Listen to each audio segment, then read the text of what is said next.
नाजरीन आदाब, अजमत times news channel में आप तमाम का खैर मकदम है।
दूसरे मर्तबा भी मेरे को हज कमेटी का मेंबर बनाए, पहले फिर चेयरमैन बनाए।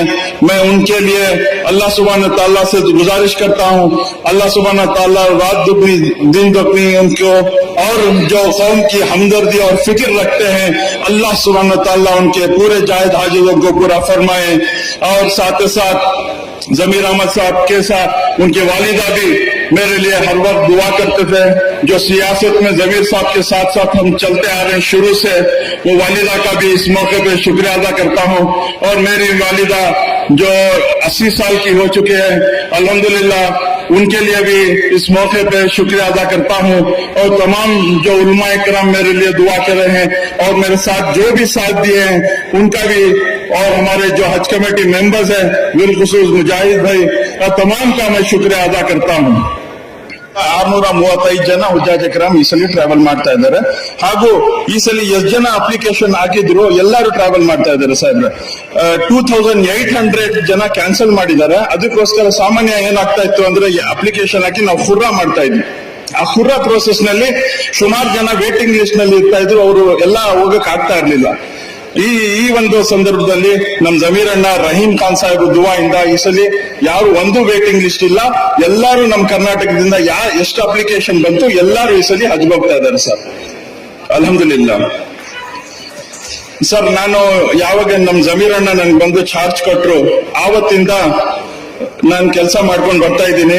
ನಾನು central minority affair minister mister Kiran Rijiju ಭೇಟಿ ಮಾಡಿ ಲಾಸ್ಟ್ ಟೈಮ್ ಎಲ್ಲ ಸಿಕ್ಕಾಪಟ್ಟೆ ನಮ್ಮ ಹಜ್ ಕಮಿಟಿಯಿಂದ ಯಾರು ಹುಜ್ಜಾಜ್ ಇಕ್ರಾಮ್ ಹೋಗಿದ್ರು ಸ್ವಲ್ಪ ಪ್ರಾಬ್ಲಮ್ಸ್ ಆಯ್ತು, ರೂಮ್ಸ್ ಪ್ರಾಬ್ಲಮ್ಸ್ ಆಯ್ತು, ಅಕಾಮಿಡೇಷನ್ ಪ್ರಾಬ್ಲಮ್ ಆಗಿ ಸುಮಾರು ಜನ ನಮ್ ಕಂಪ್ಲೇಂಟ್ ಮಾಡಿದ್ರು। ನಾನು ಹೋಗಿ ಅವ್ರಿಗೆ ಮಾತಾಡಿ ಮೈನಾರಿಟಿ ಸೆಕ್ರೆಟರಿಗೆ, ಆಮೇಲೆ ಸಿಇಒಗೆ, ಜಾಯಿಂಟ್ ಸೆಕ್ರೆಟರಿಗೆ ಅವ್ರಿಗೆಲ್ಲ ಪರ್ಸನಲಿ ಭೇಟಿ ಮಾಡಿ ನಾನು ನಮ್ ಕರ್ನಾಟಕದಿಂದ ಎಷ್ಟು ಹುಜ್ಜಾಜ್ ಇಕ್ರಾಮ್ ಹೋಗ್ತಾ ಇದ್ದಾರೆ ಅವ್ರಿಗೆಲ್ಲ ಈ ಸಲ ಈಸಿ ಫ್ಲೋ ಆಗ್ಲಿ, ಪ್ಲಸ್ ಅಕಾಮಿಡೇಷನ್ ಚೆನ್ನಾಗಿ ಕೊಡ್ಲಿ ಅಂತ ರಿಕ್ವೆಸ್ಟ್ ಮಾಡಿ ಬಂದೆ ಸರ್।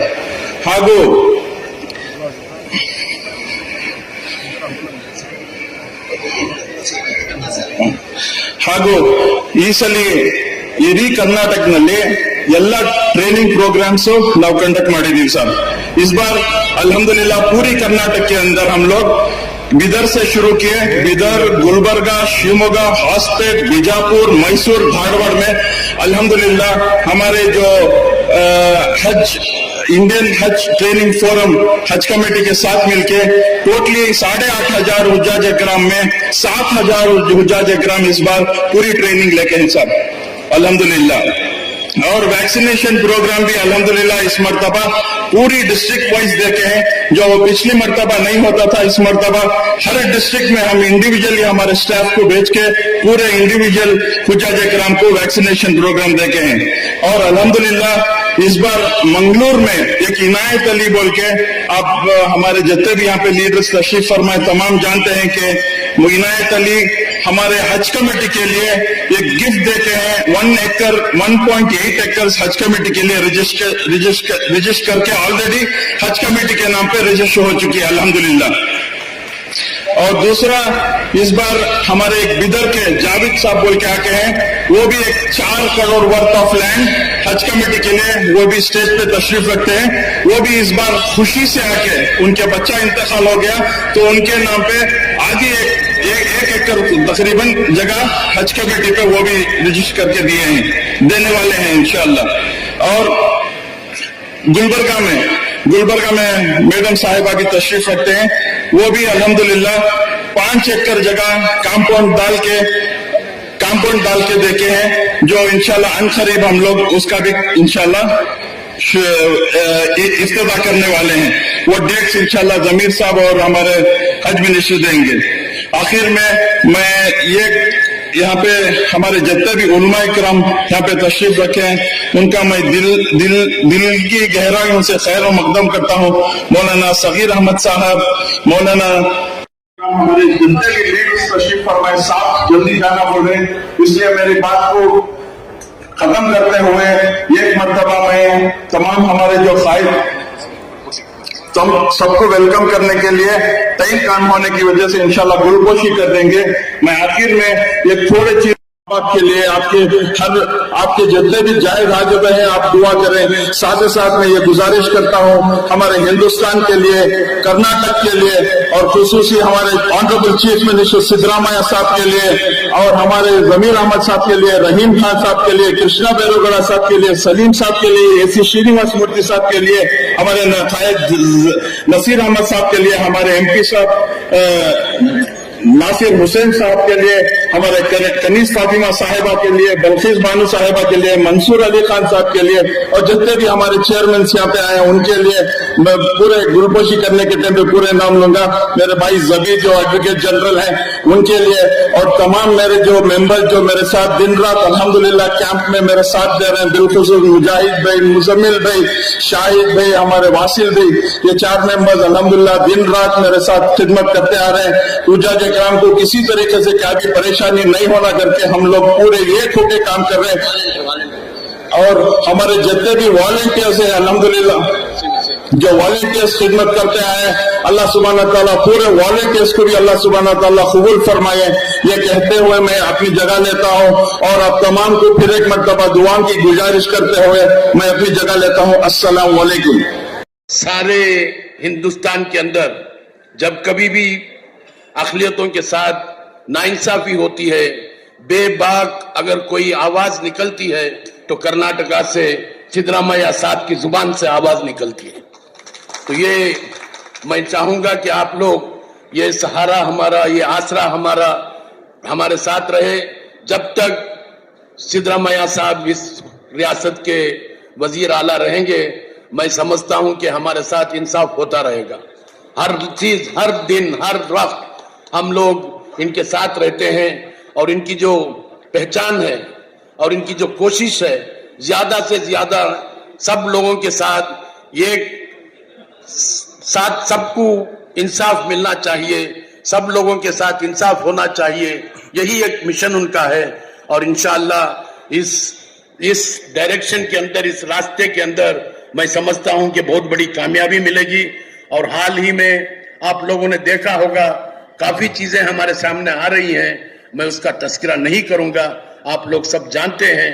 बस ये दुआ करें कि अल्लाह ताला सिद्धरामैया साहब को हयाती दे, सेहत दे, तंदुरुस्ती दे और हमारे इस रियासत के वजीर आला बनकर रहने के लिए आप दुआ करें। बस इन चंद अल्फाज के साथ मैं अपनी जगह लेता हूं। अल्लाह हाफिज।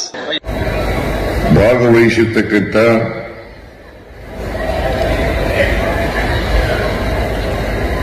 ಅಧ್ಯಕ್ಷರು ಅಮೀರ್ ಶರೀಯತ್ ಕರ್ನಾಟಕ ಶ್ರೀ ಮೌಲಾನಾ ಸಗೀರ್ ಅಹಮದ್ ಖಾನ್ ವಸೀದಿ ಅವರೇ, ಎಲ್ಲ ಇಸ್ಲಾಂ ಧರ್ಮದ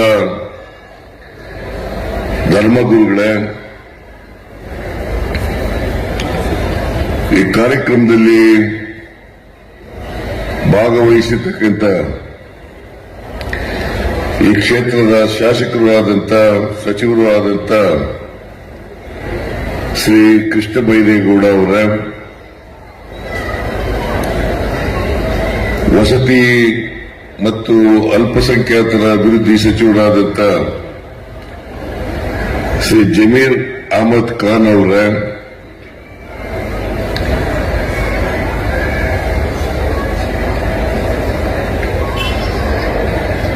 ಪೌರಾಡಳಿತ ಮತ್ತು ಹಜ್ ಖಾತೆಯ ಸಚಿವರಾದಂಥ ಶ್ರೀ ರಹೀಂ ಖಾನ್ ಅವರ, ಮುಖ್ಯಮಂತ್ರಿಗಳ ರಾಜಕೀಯ ಕಾರ್ಯದರ್ಶಿಗಳಾದಂಥ ನಸೀರ್ ಅಹಮದ್ ಅವರ,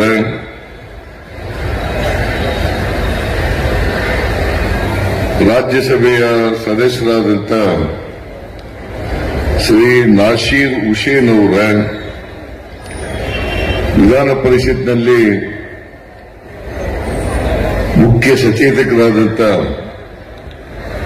ಶ್ರೀ ಸಲೀಂ ಅಹಮದ್ ಅವರ, ಶಾಸಕರುಗಳಾದಂಥ ಖನಿಜಾ ಫಾತಿಮ್ ಅವರ, ಎಸ್ ಎ ಶ್ರೀನಿವಾಸ್ ಅವರ, ಮೇಲ್ಮನೆಯ ಸದಸ್ಯರಾದಂಥ ಅಬ್ದುಲ್ ಜಬ್ಬಾರ್ ಅವರ, ಶ್ರೀಮತಿ ಬಲ್ಕೀಸ್ ಬಾನು ಅವರ,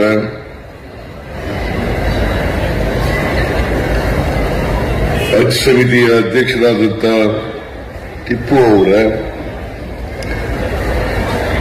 ವೇದಿಕೆ ಮೇಲಿರ್ತಕ್ಕಂಥ ಎಲ್ಲ ಆಹ್ವಾನಿತ ಗಣ್ಯರೇ, ಇಲ್ಲಿ ಆಗಮಿಸಿರ್ತಕ್ಕಂಥ ಆತ್ಮೀಯ ಬಂಧುಗಳೇ, ತಾಯಂದಿರೇ, ಮಾಧ್ಯಮದ ಸ್ನೇಹಿತರೆ, ನಾನು ಈ ಹಜ್ ಯಾತ್ರೆಗೆ ಬೀಳ್ಕೊಡ್ತಕ್ಕಂಥ ಕಾರ್ಯಕ್ರಮದಲ್ಲಿ ಬಹಳ ಸಾರಿ ಭಾಗವಹಿಸಿದ್ದೇನೆ.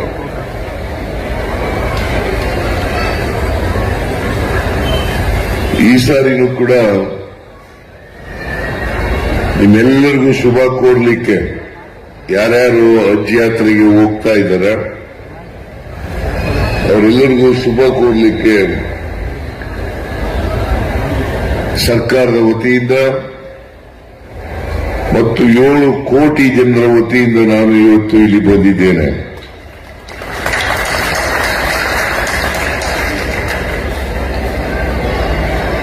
ಈ ವರ್ಷ ಸುಮಾರು 8,635 ಜನ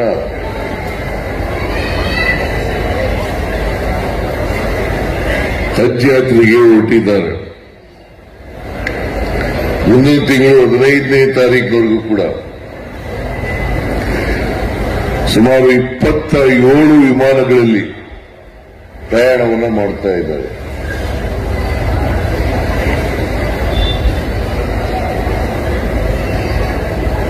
ಪ್ರತಿಯೊಬ್ಬ ಮುಸಲ್ಮಾನ ಯಾರು ಆರ್ಥಿಕವಾಗಿ ಸದೃಢರಾಗಿದ್ದಾರೆ,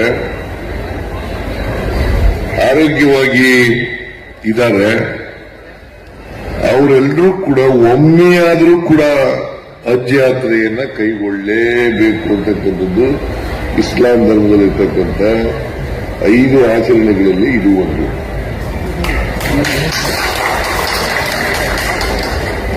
कन्नड़ मालूम कन्नड़ मालूम नहीं है, थोड़ा थोड़ा आता है.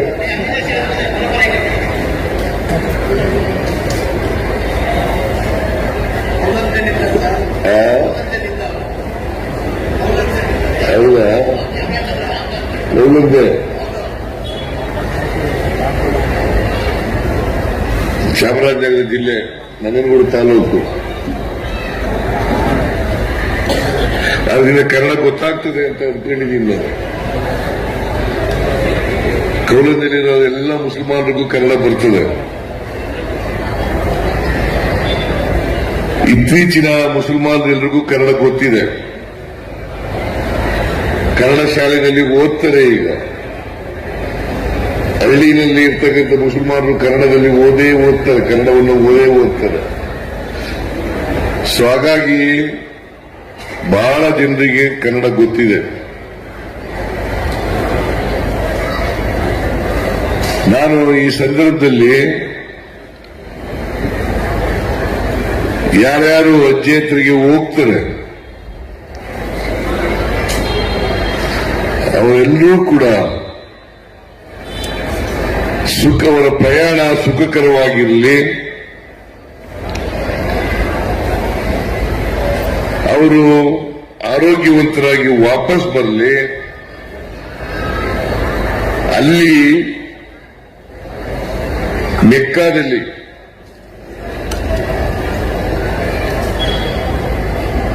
ಅವರು ಇಡೀ ದೇಶದ ಭಾರತೀಯರ ಪರವಾಗಿ ಪ್ರಾರ್ಥನೆಯನ್ನ ಮಾಡಬೇಕು ಅಂತಕ್ಕಂಥದ್ದು ನನ್ನ ಕೋರಿಕೆ. 7 ಕೋಟಿ ಕನ್ನಡಿಗರ ಪರವಾಗಿ ಪ್ರಾರ್ಥನೆಯನ್ನ ಮಾಡಬೇಕು ಅಂತಕ್ಕಂಥದ್ದು ನನ್ನ ಮನವಿ ಇರ್ತಕ್ಕಂಥ ಮಾತುಗಳನ್ನ ಈ ಸಂದರ್ಭದಲ್ಲಿ ಹೇಳಲಿಕ್ಕೆ ಬಯಸ್ತಾ ಇದ್ದೇನೆ. ನಮ್ಮ ಸರ್ಕಾರ ಯಾರನ್ನೋ ಓಲೈಸಲಿಕ್ಕೋಸ್ಕರವಾಗಿ ಯಾವ ಕಾರ್ಯಕ್ರಮವನ್ನು ಕೂಡ ಮಾಡಲ್ಲ.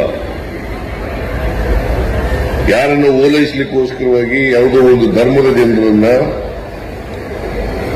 ಒಂದು ವರ್ಗದ ಜನರನ್ನ ಓಲೈಸಲಿಕ್ಕೋಸ್ಕರವಾಗಿ ಯಾವ ಕಾರ್ಯಕ್ರಮವನ್ನು ಮಾಡಲ್ಲ. ನಾವು ಈ ಕರ್ನಾಟಕ ಕನ್ನಡ ನಾಡು ಸರ್ವ ಜನಾಂಗದ ಶಾಂತಿಯ ತೋಟ ಆಗಬೇಕು. ಕುವೆಂಪು ಅವರು ಹೇಳಿರ್ತಕ್ಕಂಥದ್ದು. ನಮ್ಮ ದೇಶದಲ್ಲಿ ಅನೇಕ ಜಾತಿಗಳಿದ್ದಾವೆ, ಅನೇಕ ಧರ್ಮಗಳಿದ್ದಾವೆ, ಅನೇಕ ಭಾಷೆಗಳಿದ್ದಾವೆ, ಅನೇಕ ಸಂಸ್ಕೃತಿಗಳಿದ್ದಾವೆ. ನಾವು ಯಾವ್ಯಾವುದೇ ಧರ್ಮಕ್ಕೆ ಸೇರಿರ್ಬೋದು, ಯಾವುದೇ ಜಾತಿಗೆ ಸೇರಿರ್ಬೋದು, ಆದರೆ ಮೂಲತಃ ನಾವೆಲ್ಲರೂ ಕೂಡ ಮಾನವರು, ಮನುಷ್ಯರು ಅಂತಕ್ಕಂಥದ್ದನ್ನು ತಿಳ್ಕೋಬೇಕಾಗುತ್ತೆ.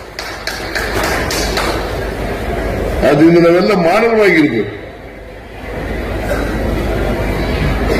ಮೃಗಗಳಂತೆ ಇರಬಾರದು. ಯಾವ ಧರ್ಮನೂ ಕೂಡ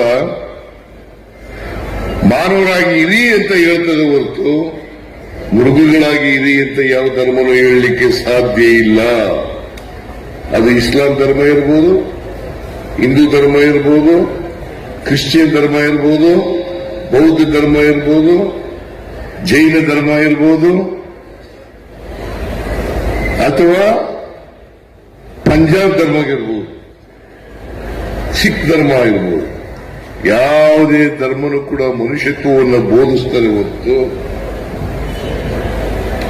ಅಮಾನುಷವಾದಂತ, ಅಮಾನವೀಯವಾದಂತ ವಿಚಾರಗಳನ್ನ ಎಲ್ಲೂ ಕೂಡ ಹೇಳಲ್ಲ. ಇದನ್ನ ಪ್ರತಿಯೊಬ್ಬರು ಕೂಡ ಅರ್ಥ ಮಾಡ್ಕೋಬೇಕಾಗ್ತದೆ. ಅದಕ್ಕೋಸ್ಕರ ನೀವೆಲ್ಲರೂ ಕೂಡ ದುವಾ ಮಾಡಬೇಕಾಗಿರ್ತಕ್ಕಂಥದ್ದು. ನಾವೆಲ್ಲ ಮನುಷ್ಯರಾಗಿರೋಣಪ್ಪ, ಮನುಷ್ಯ ಸಮಾಜ ನಿರ್ಮಾಣ ಮಾಡಲಿಕ್ಕೆ ಪ್ರಯತ್ನ ಮಾಡೋಣ, ಒಬ್ಬರೊಬ್ಬರನ್ನ ಪ್ರೀತಿಸ್ತಕ್ಕಂಥದ್ದನ್ನ ಮಾಡಬೇಕು, ಒಬ್ಬರೊಬ್ಬರಿಗೆ ಗೌರವಿಸ್ತಕ್ಕಂಥ ಕೆಲಸವನ್ನು ಮಾಡಬೇಕು. ದ್ವೇಷ, ಅಸೂಯೆ ಇದರಿಂದ ಏನನ್ನೂ ಕೂಡ ಸಾಧನೆ ಮಾಡಲಿಕ್ಕೆ ಸಾಧ್ಯ ಇಲ್ಲ. ನಾವು ಸಮಾಜವನ್ನು ನಿರ್ಮಾಣ ಮಾಡಬೇಕಾದ್ರೆ, ಒಂದು ಸೌಹಾರ್ದಯುತವಾದ ಸಮಾಜವನ್ನು ನಿರ್ಮಾಣ ಮಾಡಬೇಕು ಅನ್ನೋದಾದ್ರೆ ಪರಸ್ಪರ ಪ್ರೀತಿ ಗೌರವದಿಂದ ಬದುಕಬೇಕಾಗ್ತದೆ. ಅದಕ್ಕೆ ನಮ್ಮ ಸಂವಿಧಾನದಲ್ಲಿ ಸಹಿಷ್ಣುತೆ ಮತ್ತು ಸಹಬಾಳ್ವೆ ಇದನ್ನು ಬಹಳ ಸ್ಪಷ್ಟವಾಗಿ ಹೇಳಿದೆ. ಸಹಿಷ್ಣುತೆ, ಸಹಬಾಳ್ವೆ. ಇನ್ನೊಂದು ಧರ್ಮದವರನ್ನ ಸಹಿಸಿಕೊಳ್ತಕ್ಕಂಥ ಗುಣವನ್ನು ಬೆಳೆಸ್ಕೋಬೇಕು. ಇನ್ನೊಬ್ಬ ವ್ಯಕ್ತಿಯನ್ನ ಸಹಿಸಿಕೊಳ್ತಕ್ಕಂಥ ಗುಣ ಬೆಳೆಸ್ಕೊಳ್ಬೇಕಾಗ್ತದೆ. ನಾವೆಲ್ಲರೂ ಕೂಡ ಒಟ್ಟಿಗೆ ಬಾಳಬೇಕಾಗ್ತದೆ. ಯಾರೇ ಆಗಿರ್ಲಿ, ಅವರು ಹಿಂದೂಗಳಿರ್ಲಿ, ಮುಸಲ್ಮಾನರಿರ್ಲಿ, ಕ್ರಿಶ್ಚಿಯನ್ರಿರ್ಲಿ, ಬೌದ್ಧರಿರ್ಲಿ, ಸಿಖ್ರಿರ್ಲಿ, ನಾವೆಲ್ಲರೂ ಕೂಡ ಒಂದೇ ತಾಯಿಯ ಮಕ್ಕಳು ಅನ್ನೋ ರೀತಿಯಲ್ಲಿ ಬದುಕ್ತಕ್ಕಂಥ ವ್ಯವಸ್ಥೆಯನ್ನ ನಿರ್ಮಾಣ ಮಾಡ್ಕೊಳ್ತಕ್ಕಂಥದ್ದೇ ನಾವು ಈ ಸಮಾಜಕ್ಕೆ ಕೊಡ್ತಕ್ಕಂಥ ಕೊಡುಗೆ ಅಂತಕ್ಕಂಥದ್ದನ್ನ ಅರ್ಥ ಮಾಡ್ಕೋಬೇಕಾಗ್ತದೆ. ಅದರಿಂದ ನೀವೆಲ್ಲರೂ ಕೂಡ ಹಜ್ಜಿಗೆ ಬಹಳ ದೂರ ಹೋಗ್ತೀರಿ, ವಿಮಾನದಲ್ಲಿ ಹೋಗ್ತೀರಿ. ನೀವು ಸಮಾಜದಲ್ಲಿ ಸೌಹಾರ್ದಯುತೆ ಬೆಳೀಲಿ. ಯಾಕಂದ್ರೆ ನಮ್ಮ ಸಂವಿಧಾನ ಬಹಳ ಸ್ಪಷ್ಟವಾಗಿ ಸ್ವಾತಂತ್ರ್ಯ, ಸಮಾನತೆ, ಭ್ರಾತೃತ್ವ ಈ 3 ಪದಗಳನ್ನು ಬಹಳ ಸ್ಪಷ್ಟವಾಗಿ ಹೇಳಿದೆ. ಸ್ವಾತಂತ್ರ್ಯ, ಸಮಾನತೆ, ಭ್ರಾತೃತ್ವ. ಆದ್ರಿಂದ ಈ 3 ಪದಗಳನ್ನು ನಾವು ಗಮನದಲ್ಲಿಟ್ಟುಕೊಂಡು ಬಾಳ್ತಕ್ಕಂಥದ್ದು ಅತ್ಯಂತ ಅವಶ್ಯ. ದ್ವೇಷದಿಂದ ಯಾರನ್ನು ಗೆಲ್ಲಕ್ಕಾಗಲ್ಲ. ದ್ವೇಷದಿಂದ ಗೆಲ್ಲಕ್ಕಾಗುತ್ತಾ? ಸ್ನೇಹದಿಂದ ಗೆಲ್ಲಬಹುದು, ಪ್ರೀತಿಯಿಂದ ಗೆಲ್ಲಬಹುದು. ಆದರೆ ದ್ವೇಷದಿಂದ, ವೈರತ್ವದಿಂದ ಯಾರನ್ನು ಕೂಡ ಗೆಲ್ಲಲಿಕ್ಕೆ ಸಾಧ್ಯ ಇಲ್ಲ.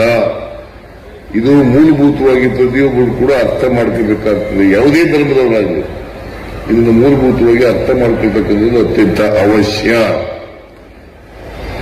ಇದನ್ನು ನಾವು ಅರ್ಥ ಮಾಡ್ಕೋಬೇಕು ಅಂತಕ್ಕಂಥದ್ದು ನಾನು ಹೇಳಲಿಕ್ಕೆ ಬಯಸ್ತಾ ಇದ್ದೇನೆ. ನಾನು ಸರ್ಕಾರದ ಮುಖ್ಯಸ್ಥನಾಗಿ ಯಾವುದೋ ಒಂದು ಧರ್ಮದವರನ್ನು ಓಲೈಸಲಿಕ್ಕೆ ಅಥವಾ ಅವರ ಅಭಿವೃದ್ಧಿಗೆ ಕೆಲಸ ಮಾಡತಕ್ಕಂಥದ್ದಲ್ಲ. ಈ ಸಮಾಜದಲ್ಲಿರ್ತಕ್ಕಂಥ ಎಲ್ಲ ಬಡವರು ಯಾವುದೇ ಧರ್ಮಕ್ಕೆ ಸೇರಿರಲಿ, ಯಾವ ಜಾತಿಗೆ ಸೇರಿರಲಿ, ಯಾವ ಜಾತಿಗಾರ ಸೇರಿರಲಿ, ಎಲ್ಲರೂ ಕೂಡ ಸಮಾನ ಅವಕಾಶಗಳಿಂದ ಬದುಕಬೇಕು, ಸಮಾನವಾಗಿ ಬದುಕಬೇಕು. ಈಗ ನಾವು ಸ್ವಾತಂತ್ರ್ಯ ಬಂದ ಮೇಲೆ ಪಾರ್ಟಿಷನ್ ಆಯಿತು. ನಮ್ಮಲ್ಲಿ ಭಾರತದಲ್ಲಿ ಕೆಲವು ಮುಸಲ್ಮಾನರು ಉಳ್ಕೊಂಡ್ರು, ಅವರೆಲ್ಲ ಭಾರತೀಯರು. ನಾವೆಲ್ಲ ಭಾರತೀಯರು. ನಾವು ಭಾರತೀಯರಾಗಿ ಇರಬೇಕು ಹೊರತು ಬೇರೊಂದು ಯೋಚನೆ ಮಾಡತಕ್ಕಂಥ ಕೆಲಸವನ್ನು ಮಾಡಬಾರದು. ಮುಸಲ್ಮಾನರು ಕೂಡ ನಮ್ಮ ಅಣ್ಣ ತಮ್ಮಂದಿರು ಅಂತಕ್ಕಂಥ ಭಾವನೆಯನ್ನು ಬೆಳೆಸಿರ್ತಕ್ಕಂಥದ್ದು ಅತ್ಯಂತ ಅವಶ್ಯ. ಹಿಂದೂಗಳು ಕೂಡ ನಮ್ಮ ಅಣ್ಣ ತಮ್ಮಂದಿರು, ಕ್ರಿಶ್ಚಿಯನ್ರು ಕೂಡ ನಮ್ಮ ಅಣ್ಣ ತಮ್ಮಂದಿರು. ಅದನ್ನು ಬೆಳೆಸ್ಕೋಬೇಕು. ಅದು ಬೆಳೆಸಿಕೊಂಡಾಗ ಮಾತ್ರ ಸೌಹಾರ್ದತೆಯಿಂದ, ಸಮಾನತೆಯಿಂದ ಬಾಳಲಿಕ್ಕೆ ಸಾಧ್ಯ ಆಗ್ತದೆ. ಇದನ್ನು ಎಲ್ಲರೂ ಕೂಡ ಅರ್ಥ ಮಾಡ್ಕೋಬೇಕು. ಬಹುಶಃ ದೇವರು ಸಮಾನತೆ ಬಯಸ್ತಾನೆ ಹೊರತು ದ್ವೇಷದ ಸಮಾಜವನ್ನು ಬಯಸಲಿಕ್ಕೆ ಸಾಧ್ಯವೇ ಇಲ್ಲ. ಸಮಾನತೆಯ ಸಮಾಜ, ಪ್ರೀತಿ ವಿಶ್ವಾಸ ಇರ್ತಕ್ಕಂಥ ಸಮಾಜ, ಅಂತ ಸಮಾಜ, ಮಾನವೀಯತೆ ಇರ್ತಕ್ಕಂಥ ಸಮಾಜ, ಅಂತ ಸಮಾಜ ಬಯಸ್ತಾರೆ ಹೊರತು ದ್ವೇಷದಿಂದ ಕೂಡಿರ್ತಕ್ಕಂಥ ಬೇರೆ ಬೇರೆ ಅಸಮಾನತೆಯಿಂದ ಕೂಡಿರ್ತಕ್ಕಂಥ ಸಮಾಜವನ್ನ ಬಯಸಲಿಕ್ಕೆ ಸಾಧ್ಯವೇ ಇಲ್ಲ. ಅದಕ್ಕೋಸ್ಕರ ನಮ್ಮ ಸರ್ಕಾರ ಎಲ್ಲ ಜನಾಂಗದವರು, ಎಲ್ಲ ಧರ್ಮದವರು ಎಲ್ಲರನ್ನೂ ಕೂಡ ಸಮಾನವಾಗಿ ಕಾಣ್ತಕ್ಕಂಥ ಕೆಲಸವನ್ನು ಮಾಡ್ತೇವೆ. ಈಗ ನಮ್ಮ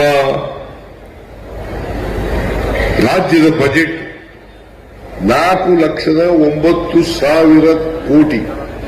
ಅದರಲ್ಲಿ ನಿಮಗೆ ಕೂಡ ಎಷ್ಟು 4,500 ಕೋಟಿ. ಅದು ದೊಡ್ಡದಲ್ಲ.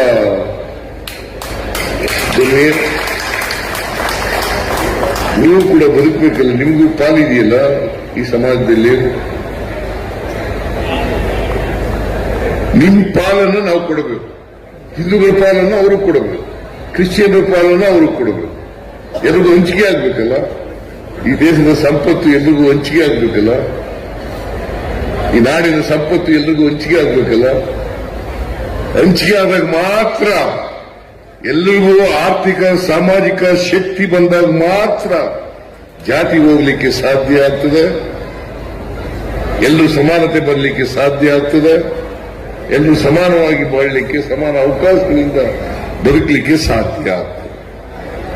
ಅದರಿಂದ ರಾಜಕೀಯವಾಗಿ, ಆರ್ಥಿಕವಾಗಿ, ಸಾಮಾಜಿಕವಾಗಿ ಮತ್ತು ಶೈಕ್ಷಣಿಕವಾಗಿ ಇವೆಲ್ಲರೂ ಕೂಡ ಸಮಾನತೆ ಇರಬೇಕು. ಅದಕ್ಕೆ ಬಾಬಾ ಸಾಹೇಬ್ ಅಂಬೇಡ್ಕರ್ ಅವರು ಒಂದು ಮಾತೇನು ಹೇಳ್ತಾರೆ ಅಂತಂದ್ರೆ, ಬರೀ ರಾಜಕೀಯ ಪ್ರಜಾಪ್ರಭುತ್ವ ಸಿಕ್ಕಿದ್ರೆ ಸಾಲದು. ಬರೀ ರಾಜಕೀಯ ಪ್ರಜಾಪ್ರಭುತ್ವ ಸಿಕ್ಕಿದ್ರೆ ಸಾಲದು.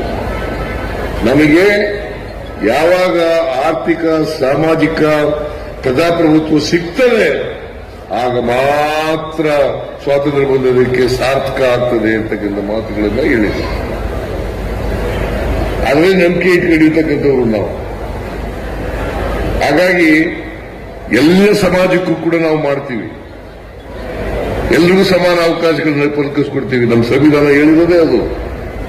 ಬಾಬಾ ಸಾಹೇಬ್ ಅಂಬೇಡ್ಕರ್ ಕೊಟ್ಟಿದ್ದಕ್ಕಿಂತ ಸಂವಿಧಾನ ಎಲ್ರಿಗೂ ಸಮಾನ ಅವಕಾಶಗಳನ್ನು ಕಲ್ಪಿಸ್ಕೊಡಿ, ಸಮಾನತೆಯನ್ನು ಕಲ್ಪಿಸ್ಕೊಡಿ, ಎಲ್ರಿಗೂ ಭ್ರಾತೃತ್ವವನ್ನು ಕಲ್ಪಿಸ್ಕೊಡಿ, ಇನ್ನೂ ಹೇಳಿರ್ತಕ್ಕಂಥದ್ದು.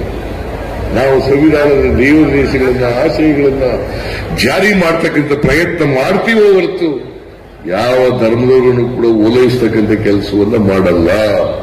ಎಲ್ಲರೂ ಒಂದೇ. ನಮಗೆ ಹಿಂದೂಗಳು ಒಂದೇನೆ, ಮುಸಲ್ಮಾನರು ಒಂದೇನೆ, ಕ್ರಿಶ್ಚಿಯನ್ರು ಒಂದೇನೆ, ಬೌದ್ಧರು ಒಂದೇನೆ, ಜೈನರು ಒಂದೇನೆ, ಸಿಖ್ರು ಒಂದೇನೆ.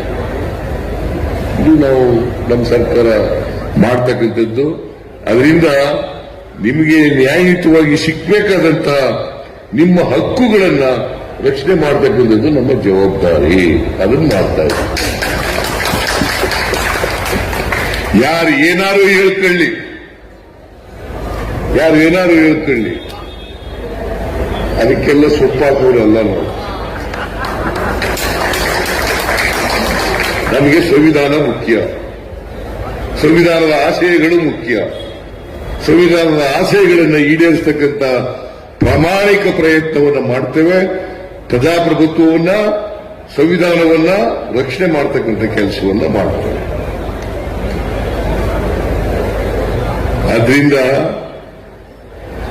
ಇವತ್ತು ನೀವೆಲ್ಲ ಜಮೀರ್ ಅಹಮದ್ ಖಾನ್ ಅವರು ಬಹಳ ಏನೇನು ಈ ಹಜ್ ಭವನ ಆದ್ಮೇಲೆ ಏನೇನು ಕಾರ್ಯಕ್ರಮಗಳನ್ನು ಮಾಡಿದ್ದೇವೆ, ನಮ್ಮ ಸರ್ಕಾರ ಏನೇನು ಮಾಡಿದೆ ಅಂತಕ್ಕಂಥ ಕಾರ್ಯಕ್ರಮಗಳೆಲ್ಲ ಹೇಳಿದ್ದಾರೆ. ನಾನು ಮತ್ತೊಮ್ಮೆ ಅದನ್ನೆಲ್ಲ ಪ್ರಸ್ತಾಪ ಮಾಡಕ್ ಹೋಗೋದಿಲ್ಲ. ಇಲ್ಲಿ ನಾನು 14ನೇ ತಾರೀಕು ಮಂಗಳೂರಿಗೆ ಹೋಗ್ತಾ ಇದ್ದೀನಿ. ಮಂಗಳೂರಿನಲ್ಲಿ ಒಂದು ಹಜ್ ಭವನ ಆಗ್ಲೇಬೇಕು. ಅದಕ್ಕೆ ಶಂಕುಸ್ಥಾಪನೆಯನ್ನ ಮಾಡ್ತೇನೆ. ಅವತ್ತು 16ನೇ ತಾರೀಕು ಶಂಕುಸ್ಥಾಪನೆಯನ್ನ ಮಾಡ್ತೇನೆ. ಆಮೇಲೆ ಜಮೀರ್ ಅಹಮದ್ ಖಾನ್ ಅವರು ಗುಲ್ಬರ್ಗಕ್ಕೆ ಹೋಗ್ತಾ ಇದ್ದಾರೆ. 6ನೇ ತಾರೀಕು ಅದಕ್ಕೆ ಶಂಕುಸ್ಥಾಪನೆಯನ್ನು ಮಾಡ್ತೇವೆ. ಇದಕ್ಕೂ ಕೂಡ 10 ಕೋಟಿ ಕೊಟ್ಟಿದ್ದೀನಿ ಈ ಸಾರಿ. ಇದು ಪರ್ಮನೆಂಟ್ ಆಗಿ ಒಂದು ಸ್ಟ್ರಕ್ಚರ್ ಅನ್ನ ಮಾಡಬೇಕು. ಯಾಕಂದ್ರೆ ಪ್ರವಾಸಿಗರು ಬರ್ತಾರೆ, ಇಲ್ಲಿಗೆ ಬಂದವರಿಗೆ ಉಳ್ಕೊಳ್ಳಿಕ್ಕೆ ಜಾಗ ಬೇಕು ಅಂತೇಳಿ ಅವ್ರಿಗೋಸ್ಕರವಾಗಿ 10 ಕೋಟಿ ರೂಪಾಯಿಯನ್ನ ಕೊಟ್ಟಿದ್ದೀವಿ. ಇವತ್ತು ಇಲ್ಲಿ ಟೆಂಪರರಿಯಾಗಿ ಶೆಡ್ ಹಾಕಿದಿರಲ್ಲ, 1 ತಿಂಗಳವರೆಗೆ ಇರಬೇಕಲ್ಲ, 15 ದಿನ 20 ದಿನದವರೆಗೆ ಇರಬೇಕಲ್ಲ. 1 ಕೋಟಿ ರೂಪಾಯಿ ಆಗುತ್ತೆ ಇದಕ್ಕೆ. 2 ಕೋಟಿ 10 ಕೋಟಿ ಕೊಟ್ಟು ಪರ್ಮನೆಂಟ್ ಆಗಿ ಸ್ಟ್ರಕ್ಚರ್ ಮಾಡಿಬಿಟ್ರೆ ಈ ಸಮಸ್ಯೆ ಬರದೇ ಇದೆಯಲ್ಲ. ಅದಕ್ಕೋಸ್ಕರವಾಗಿ 10 ಕೋಟಿ ರೂಪಾಯಿಗಳನ್ನ ಈ ಸರ್ಕಾರಕ್ಕೆ ಕೊಟ್ಟಿದೆ. ಈಗ ಜಮೀರ್ ಅಹಮದ್ ಖಾನ್ ಅವರು ಅಲ್ಪಸಂಖ್ಯಾತರ ಅಭಿವೃದ್ಧಿ ಸಚಿವರು, ಅವ್ರಿಗೆ ದುಡ್ಡು ಕೊಟ್ಟಿದ್ದೀವಿ. ಇವೆಲ್ಲ ಮಾಡಪ್ಪ ನೀವು.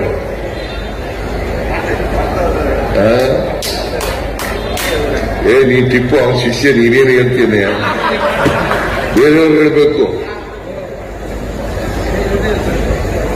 ಬೇರೆಯವ್ರು ಹೇಳ್ಬೇಕು. ಏನ್ರಪ್ಪ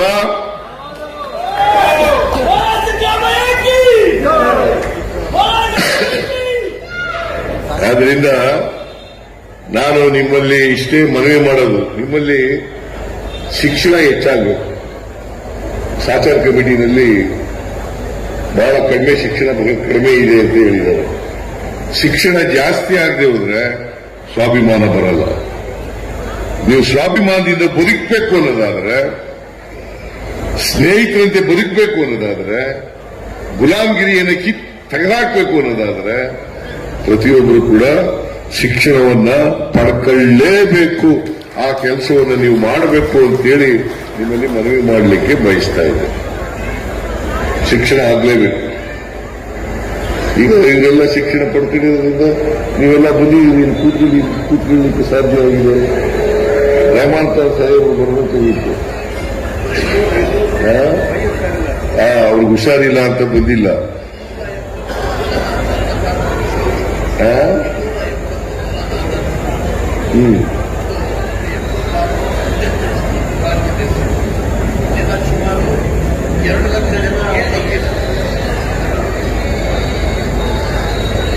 ನಾನು ಸರ್ಕಾರ ಏನೇನು ಮಾಡಿದೆ ಅವೆಲ್ಲ ಹೇಳಕ್ ಹೋಗಲ್ಲ. ಅದನ್ನ ನೀವೆಲ್ಲ ಜನಗಳಿಗೆ ಹೇಳ್ಬೇಕು. ನೀವು ನಾನೇ ಹೇಳಿದ್ರೆ ಅದು ಚೆನ್ನಾಗಿ ಕಾಣಿಸಲ್ಲ. ನಾವು ನಮ್ಮ ಸರ್ಕಾರ ಏನ್ ಮಾಡಿದೆ ಅದನ್ನ ಜನರಿಗೆ ಹೇಳ್ಬೇಕು. ನಾವು ಯಾರಿಗೂ ಅನ್ಯಾಯ ಮಾಡಲ್ಲ, ಯಾವ ಧರ್ಮದವ್ರಿಗೂ ಅನ್ಯಾಯ ಮಾಡಲ್ಲ, ಯಾವ ಜಾತಿಯವ್ರಿಗೂ ಅನ್ಯಾಯ ಮಾಡಲ್ಲ. ಎಲ್ರಿಗೂ ರಕ್ಷಣೆ ಕೊಡ್ತಕ್ಕಂಥದ್ದೇ ನಮ್ಮ ಕರ್ತವ್ಯ. ನಿಮಗೂ ರಕ್ಷಣೆ ಕೊಡ್ತಕ್ಕಂಥದ್ದೇ ನಮ್ಮ ಕರ್ತವ್ಯ.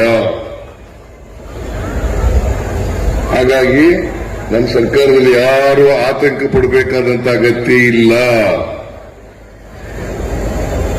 ಕರ್ನಾಟಕದಲ್ಲಂತೂ ಯಾರು ಆತಂಕ ಪಡಬೇಕಾದಂತ ಅಗತ್ಯ ಇಲ್ಲ.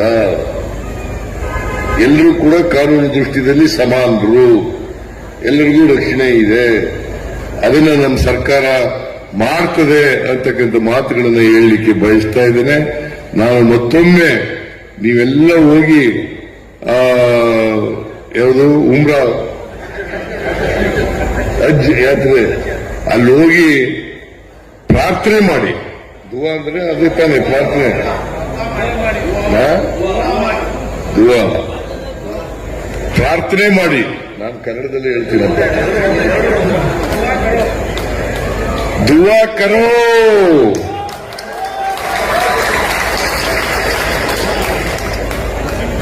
ಅದನ್ನು ಮಾಡಿ ಎಲ್ಲರೂ ಚೆನ್ನಾಗಿರೋಣ, ಒಟ್ಟಾಗಿರೋಣ, ಒಂದು ತಾಯಿ ಮಕ್ಕಳಂತೆ ಬದುಕೋಣ. ಅದನ್ನ ಅಂತ ವಾತಾವರಣವನ್ನು ನಿರ್ಮಾಣ ಮಾಡ್ತಕ್ಕಂಥದಕ್ಕೆ ನೀವೆಲ್ಲರೂ ಕೂಡ ದೇವರಲ್ಲಿ ಪ್ರಾರ್ಥನೆ ಮಾಡಿ ಅಂತ ಹೇಳಿ ನಿಮ್ಗೆಲ್ಲ ಒಳ್ಳೇದಾಗಲಿ ಅಂತ ಹೇಳಿ ಶುಭ ಕೋರಿ ನನ್ನ ಮಾತುಗಳನ್ನು ಮುಗಿಸ್ತೇನೆ. ಜೈ ಹಿಂದ್, ಜೈ कर्नाटक। प्रोग्राम हुआ है इस बार हमारे कर्नाटक से 8,700 हाजी भाई हज को जा रहे हैं और बिदर से हैदराबाद कर्नाटक एरिया से 900 हाजी भाई जा रहे हैं। तो चीफ मिनिस्टर सिद्धरामैया जी आके इस बार हज भवन 2 हज भवन के लिए पैसे दिए हैं। मंगलूर के हज भवन के लिए 10 करोड़ रुपए, गुलबर्गा हज भवन के लिए 10 करोड़ रुपए दिए हैं और ज़्यादा भी लगे तो मैं पैसे देता हूँ बोल के चीफ मिनिस्टर बोले हैं। और बेंगलुरु हज भवन में एक्स्ट्रा फिर 10 करोड़ रुपए दिए हैं। जो हमेशा फंक्शन होते थे वो वहाँ पे फंक्शन हॉल नहीं था, टेंट मार के फंक्शन करते थे, उसके लिए 10 करोड़ रुपए दिए हैं। तो मैं हमारे चीफ मिनिस्टर सिद्धरामैया जी का, हमारे सभी हमारे नासिर MP है उनका, और सभी MLA MLC, सभी मौलाना हमारे भाई सभी लोग आए थे। और खासकर यहाँ के वॉलंटियर्स, TV मीडिया और आपके हाजी भाई जो भी जा रहे हैं भाई, सबका बहुत बहुत शुक्रिया।